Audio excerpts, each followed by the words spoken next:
Welcome, everybody. This is the Rotary E-Club of Silicon Valley, and every week we bring you the stories of people who are improving the lives of others all over the world. They do this locally, globally, and digitally.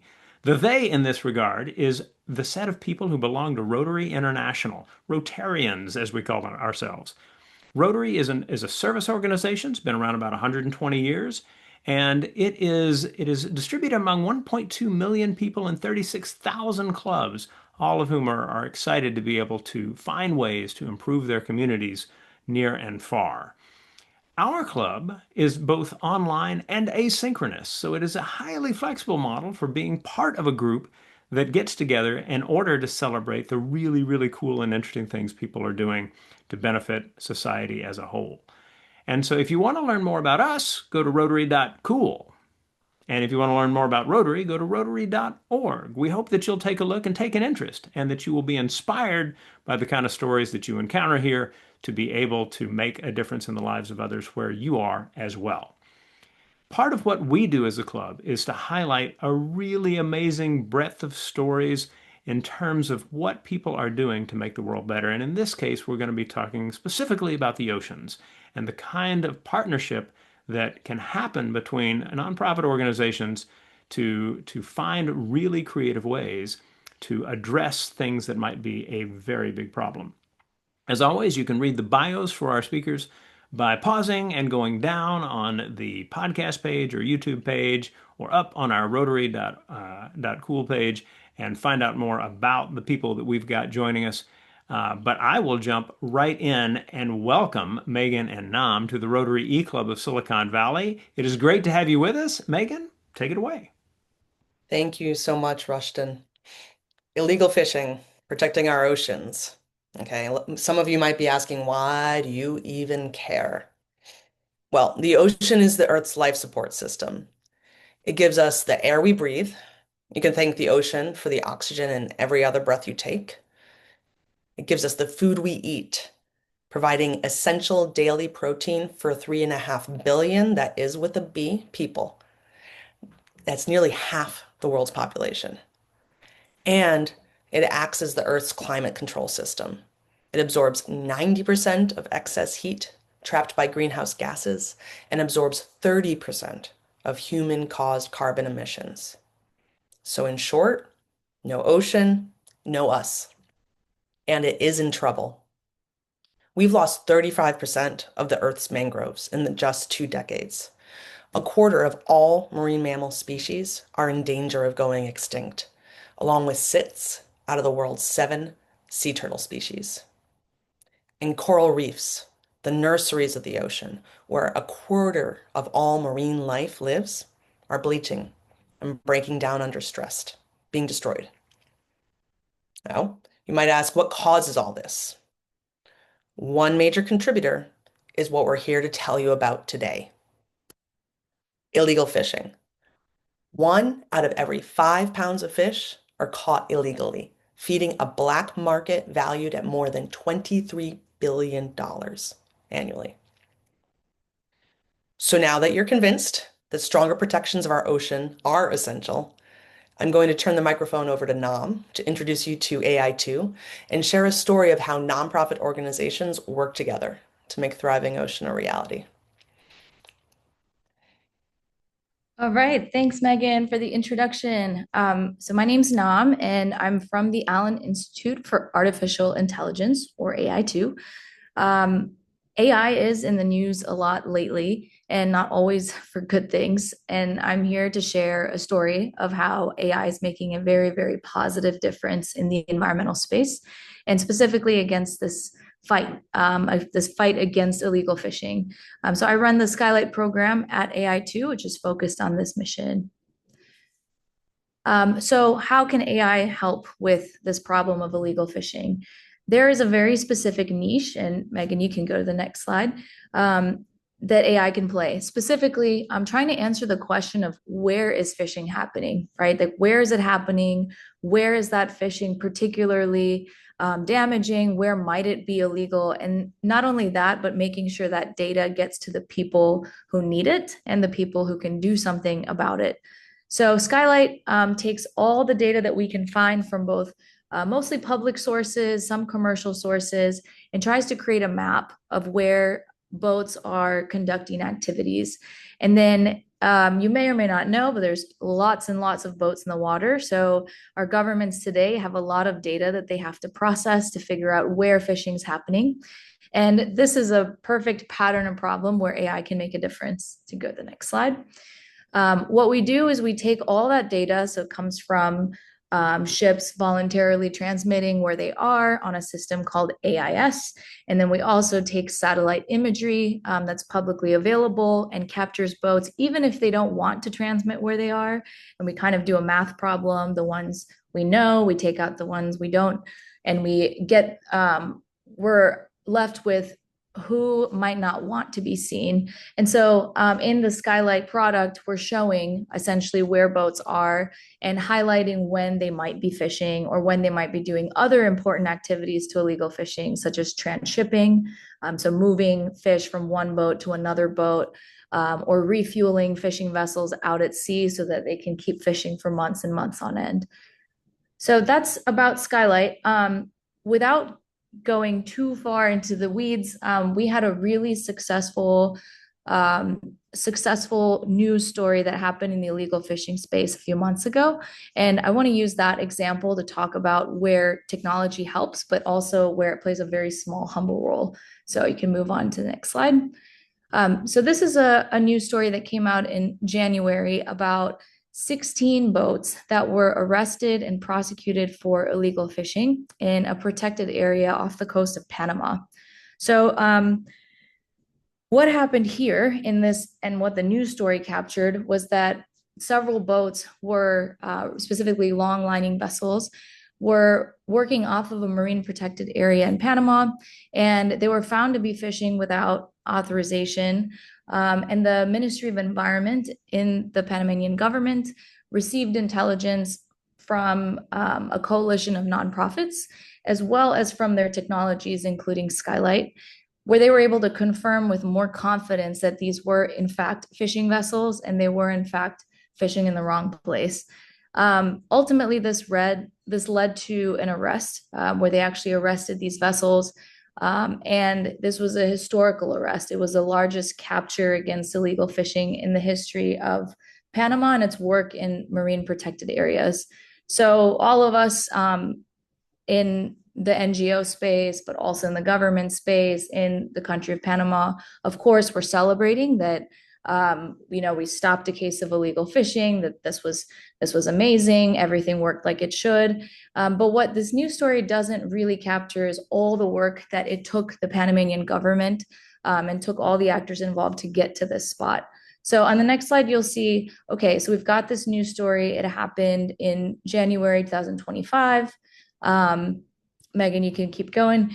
And then going back in time, that coalition of NGOs, they actually started working with Panama much earlier than that. So what they did was they set up kind of a support desk with the Panamanian government, so that if there was ever a time in the future that they needed analytical support, they had this line of communication with NGOs.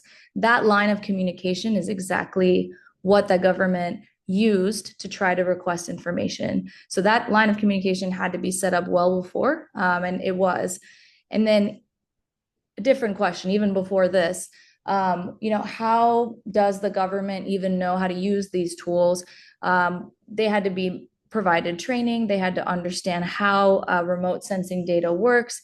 And then not only that, but to actually take data from technology and cross it over with legal frameworks and understand how it works with the regulations. So then we go even further back in time. And from here, I'd like to pass it on to Meaghan, because WildAid's one of the main partners who's been working in this region of the Eastern Tropical Pacific for over a decade. And if nothing else, I want to get across from this in this picture that it takes a lot of effort across a scale of years to get to news stories like what you saw in January. All right, over to you, Meaghan. Thank you, Nam. Okay, so taking it over. Let's talk about WildAid. WildAid is the highest impact wildlife conservation organization that you've never heard of. Tell me I'm wrong. Okay. Um, Today, WildAid works in 20 countries across the globe with a 12 million annual budget. Our approach is simple. We shift, we protect wildlife from critical threats by going to the root of the problem, human behavior, let's be honest, and shifting it. And we leverage our behavior change expertise in two distinct ways. First, with sophisticated mass media communications campaigns, what we call advertising for impact. We use the same marketing strategies as global brands, but we apply them to save wildlife, oceans, and our climate. With this approach, we're reaching millions of people across China, Southeast Asia, Africa, and the United States, inspiring them to stop consuming shark fin, rhino horn, pangolin meat, and to take the bold steps towards climate action and ocean protection. They aren't just public service announcements, they are high impact campaigns that have helped measurably change behavior, reduce demand for wildlife products, and drive conservation outcomes that matter. The second way we leverage our behavior and change expertise, why you're here today, is through our globally recognized marine enforcement program. And I do mean globally recognized. To brag on the team for a moment, we won Prince William's Earthshot Prize last year, recognizing our impact. We collaborate with communities, governments, and enforcement teams to build the systems, the capacity needed to ensure that our partners can use amazing systems like Skylight, stop illegal activity, and strengthen the health and the resilience of our seas. Now, why is a non-governmental organization working in law enforcement? First, because we have the expertise. We've worn the uniform. Last time I counted, our team had at least 200 years of collective experience running fish and wildlife enforcement programs. And yes, my maiden name was Mercer, and I will not tell you how long ago that was. Second, we can also both meet partners where they are and stick with them, supporting them for the long term until we're no longer needed. That Ensign Mercer that you saw didn't become ultimately Commander Brosnan without a whole lot of years of mentorship and support and advice and guidance and training. And that is what we support our partners with. That means we start with helping them to design their complete, efficient enforcement system. We began in Panama with that support to the government.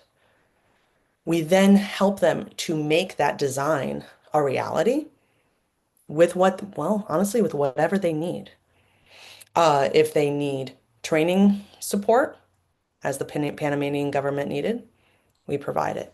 If they need tools and technology, we support with that. If they need to bring multiple government agencies together so that they can work together more effectively and build standard operating procedures, we can do that. None of it's sexy, all of it's very, very important. Now, I want to make one point, and this is what really brings it all together. I said complete system, and that term was very deliberate. Every single enforcement system, marine protection system on the ocean must have 5 components in order for it to actually be effective, for those protections to actually be meaningful. Let's start with policies and consequences. That means you need the laws in place, you need the operating policies in place, and if you find an illegal fisher, there actually needs to be a system in place where they get consequences for their actions. Second component, underlying all of this, is that you must have a way to finance it in the long term. Now, that's not only funding coming in, that also means that it needs to be an efficient system built with long-term financial sustainability in mind. There must be training and mentorship programs in place in order to make sure that your people know how to do what they're doing and have that long-term support where if they come across a scenario that they've never handled before, they have someone that they can call. That can be us. That definitely starts as us. In the long term, our goal is not to be needed, so it becomes regional partners. The community, the regulated community, must be meaningfully engaged and almost act as partners in this enforcement process. Um, that can be everything from an app with a tip line to education and outreach work, or ensuring that the community actually has a say in how their fisheries are being managed.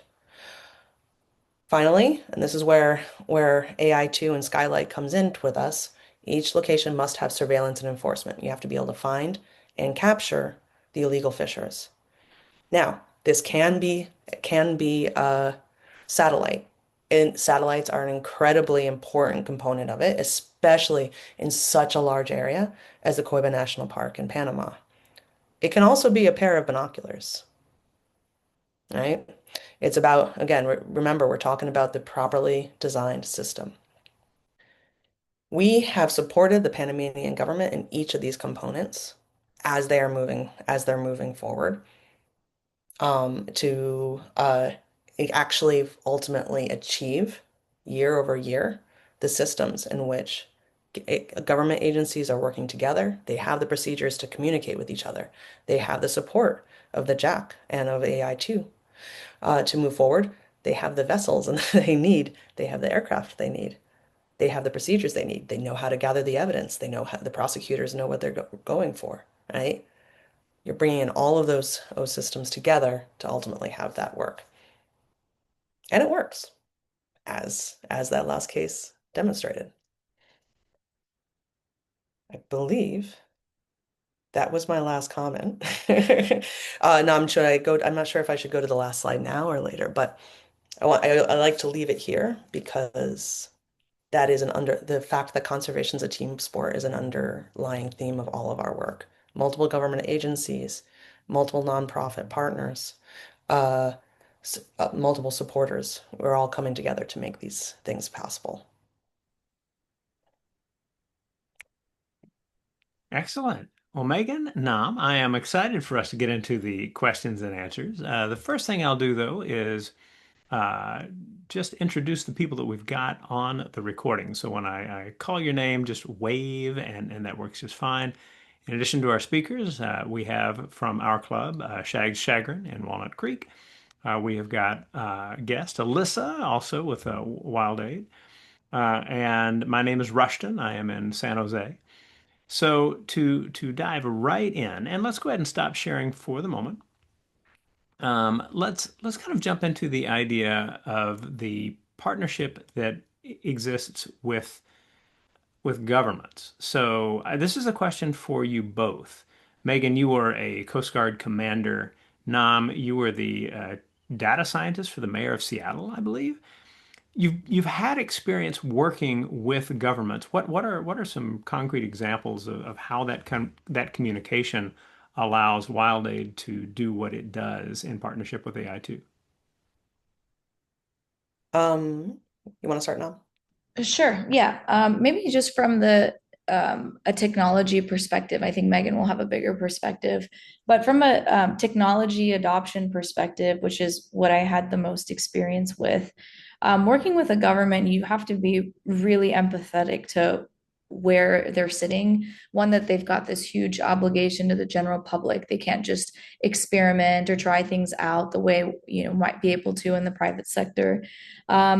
There's also just bureaucracy in general that slows the best of people down. Just having to follow the rules, which are there for a reason. It's government's moving slow is something we learned in policy school is for a reason as well. It's to protect the government. But a lot of times also it's definitely a hurdle. And there's this concept of bureaucratic inertia where if you try to introduce something new, it just takes longer for them to adopt it. So all that said, in any space, including conservation, if the government is a key partner that needs to be included, plans for achieving your goals also need to be working on a scale of years. They need to be working with a realistic time frame that it will take some time. And yeah, one kind of practical thing I can share is particularly working with the law enforcement part of governments. Those folks, do change a lot, especially when the folks that are actually using the mouse and cursor with your technology, they might rotate out of their position, not because they want to, but because they have to. So building in plans with any kind of technology solution that involves training, retraining, and making sure that knowledge is transferred. So those are just some quick examples of trying to partner with government specifically on tech adoption. But yeah, over to you, Megan.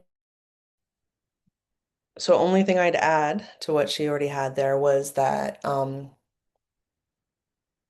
we can't do our work without partnering with governments, right? Non-governmental organizations have no authority for enforcement, nor am I looking to enforce, in this instance, Panama's laws.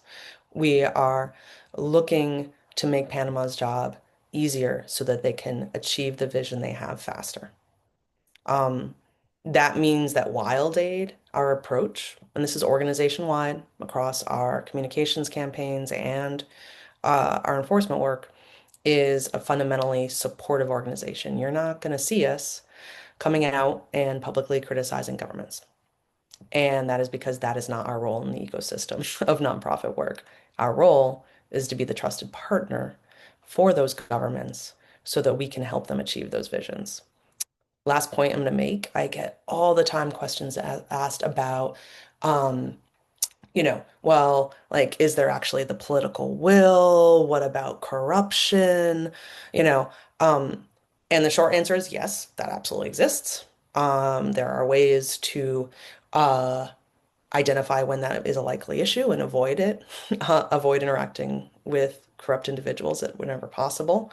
Um, but we currently at WildAid, and I am assuming at Skylight as well, have more government partners um, that are interested in engaging with us than we currently have the financial or team capacity to engage with. So there's a whole lot of political will out there of people doing the really, really hard, again, not sexy, background work, sitting at the desks to achieve these visions. Um, yeah, and it's a like we stand in a very lucky place where we get to see that firsthand, where I think sometimes the news doesn't really accentuate that. Well, we're well aware of the weaknesses of the news environment for getting things across properly. Um, Now, in terms of the news that is this powerful kind of moment in January of the Panamanian government being able to make a number of arrests related to the illegal fishing, I'm curious what kinds of challenges there might be in working with governments related to the scale of the illegal fishing that's happening. I mean, I assume this is not just a bunch of, small boats somewhere that's actually far more organized than that. But if I'm wrong, tell me, how does that work on the other side of this equation? Okay, I'll go first. Yeah, so illegal fishing, it can go across scales, right? It can be a very small artisanal to the highly industrial. The vessels that our partners were able to seize or, monitor in Panama were absolutely on an industrial scale. They were on an industrial scale, and they were practiced enough in how they chose whether or not to comply with the rules that at first, when the Panamanian government called them and told them that they were fishing in a closed area, they chose to ignore them. Um, there is linkages to transnational organized crime in certain fleets. There are linkage to uh, modern day slavery, as in modern day slaves are operating on many industrial scale fishing vessels around the world. Um, and what all that means, if you're talking about our engagement with governments, is that a single government can't operate alone. It is a transnational problem and therefore needs multiple nations to work together as a solution. This is another area where the Eastern Tropical Pacific, those countries, one of which is Panama, Ecuador, Colombia, Costa Rica, Um, they have actually decided to work together and not only create closed areas that protect vital habitats for sharks, turtles, swimways. There's like a super highway in that region for these things, but also to then try to coordinate on the management and enforcement of those areas across boundaries, um, which is not hard, which is not easy, um, but essential and moving along rapidly. Certainly much faster than in some regions of the world. I kind of went away from some of the other transnational, so you good? Okay. So, in terms of the different countries that you work with, one of the countries is China. And so this really underscores your approach to, hey, our goal is to be effective as opposed to advocate for particular political perspectives. Mhm. Tell us more about the relationship with China. I mean, is it an example of a country that comes to you with a different idea of what they're trying to accomplish than does a Panama or an Ecuador or a combination of Eastern Pacific tropical nations? So we have a very um we have been operating in China for over 20 years. We are a US based nonprofit, you know, legally by all nations laws and oversight operating in China, which means that you are doing so in coordination with a government agency. And we do that in a way where that we are always finding shared goals, shared visions, and enabling them to achieve the environmental leadership that they are pushing forward. So it's a very different narrative than you might hear in the news or even from other organizations. But when it comes down to it, we have found over 2 decades. Alyssa, it's actually 25 years. I might be wrong here. Okay. So for over 25 years of shared environmental leadership conservation goals where we are supporting the Chinese government in achieving their vision. And it's a vision that, of course, also benefits the world. That is not meant to be. Yeah, go ahead, Nam. But I would just wanted to add that to that complexity of perspectives that, there isn't a lot of room for nuance these days sometimes. But even among the community we have that's using Skylight, there's disagreement about the role that the Chinese government is playing in the IU fishing space. And I think one thing that the nonprofit community does, I will say, a bit better than for example, the US government is they do also frame this issue as a food security issue, right? At the end of the day, people are fishing to eat. Someone is also demanding these fish to eat them. So if we talk about this as a food security issue and not a power play between two massive governments and national security issue, you start to like look at everything a little differently. For example, China is also the biggest producer of aquaculture right now, and they're growing more aquaculture farms than any country. So you can see them behaving in a way that supports that they're also trying to feed their own population with fish. So I think it's yeah, I would just add that like within China itself, there's multiple actors. They have their own security departments, and then they have their own folks that are looking at it as a food security issue as well. And same here in the US. And luckily, we can have nonprofits who can work through these different perspectives towards the same issue. But they do have the biggest industrial fleets, so they will keep coming up over and over again, especially in IU fishing stories and cases, because they are the most numerous. Like China does have the biggest, especially distant water fleets. So one of the things I love about this story is that the partnership allows you to simplify a complex message, that there are all kinds of tricky pieces to how you get this set of actors to work together. I thought the Pentagon image in the slides was particularly helpful in that regard. But along the way, there are going to be moments when something allows for the next step to happen. So clearly, the story of the partnership with Panama is an important one. But getting to that point had to do with the moment of the development of the technology that Skylight does. Now, talk to us a little bit more about AI and the kinds of brainstorming sessions that might have been a part of your organization saying we can use this particular technology in this way. I'm particularly excited about the kind of work that inspires people to do that kind of brainstorming. Yeah, it's a good question. I think so the Allen Institute for AI is primarily funded by the Allen family and their estate named after Paul Allen, who co-founded Microsoft. Skylight was birthed when he was still alive, and he was personally involved in the concept as well.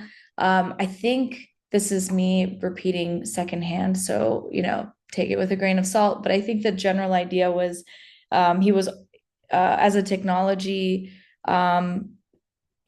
figurehead, he was asking some questions like, why is it that we need to spend so much money sending physical boats out to get data about where boats are and what they're doing? How come on land we've got speed cameras telling you that a car is going too fast, and out on the ocean we're spending tens of hundreds of thousands of dollars just to maybe see a boat doing maybe something weird?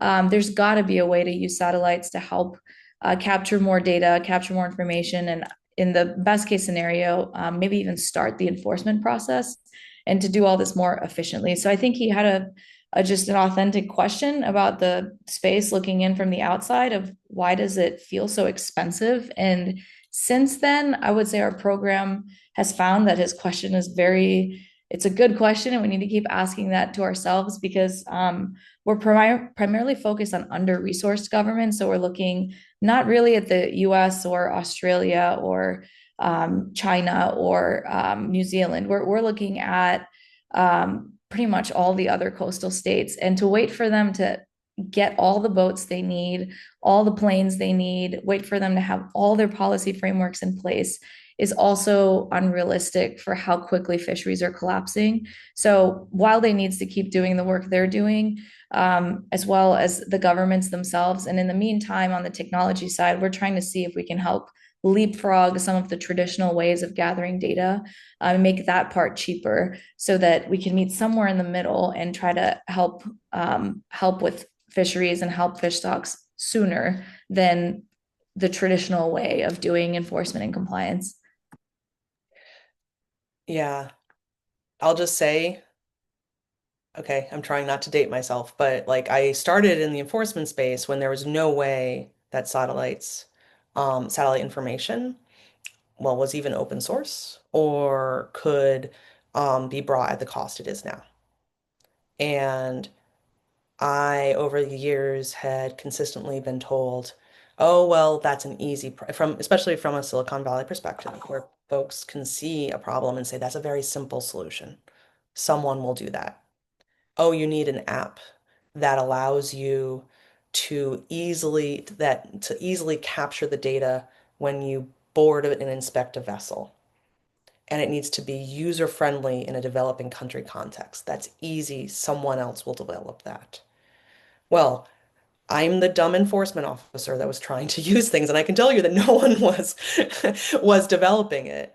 And AI2 has developed both of those pieces of equipment that we use. What those tools. Um, it makes the more that these things are developed with that context in mind, um, to be user friendly, to be reliable, it shrinks this huge ocean that's 70% of the earth, and it makes it into small sections where we can know the fish are and where the illegal activity is likely. And it makes all the difference. Absolutely. Well, fantastic. Not so fantastic is that we're running out of time. So I'm going to wind things down. As always, Anyone watching this recording or listening to this podcast, check out the page where you found it to discover how to learn more about these folks, to get involved, support them in some fashion. There are two links, marine.wildaid.org and allenai.org/skylight that are particularly important for you to learn more about the kind of work that is being done through this partnership. All of you who have taken your time to have taken in this recording, thank you so much. We hope that you are inspired by the cool things that are happening throughout the world to make the world a better place, and that you can be involved in these kinds of things through organizations like Rotary and clubs like the Rotary E-Club of Silicon Valley. As we always like to do, we hand it back to our speakers for the final word. So, Meaghan, I think you are going to be handling that message. Feel free to wind us down with whatever you would like for people to have clearly in mind as we finish the recording. Yeah, thank you. Um, so I think that one of the key components is I want to hear, folks, is that you all have agency. There's a huge way that you each can make a difference in the world. Um, that can go from as simple as asking those questions like, where did my seafood come from? Do you follow a seafood certification process? How do you know it's sustainable? How do you know a slave didn't catch my fish? Right? To following and engaging the conversations. Okay, both AI2 and WildAid have newsletters, a website, social media following. All of our stuff is really cool. It's like stories like the Panama stuff. So, if you need some good news, come. Um, and the last point is less than 1% of philanthropic funding of the world supports oceans. So that's less than 1% of funding goes to the ecosystem that covers 70% of the Earth's surface and provides the daily protein to nearly half of the world's population. So we welcome any and all donations at wildaid.org if you're willing to support us. And we have a contact us area. We are totally, we mean it when we say that we want to have a conversation with you. So don't hesitate to just engage and we'll see how we can help each other. And that's it. I really appreciate it. The Rotary Club of Silicon Valley for having us here. Most definitely. Well, Meaghan, thank you. Nam, thank you. And everyone who has watched or listened to this recording, thank you. We will see you next week. Bye.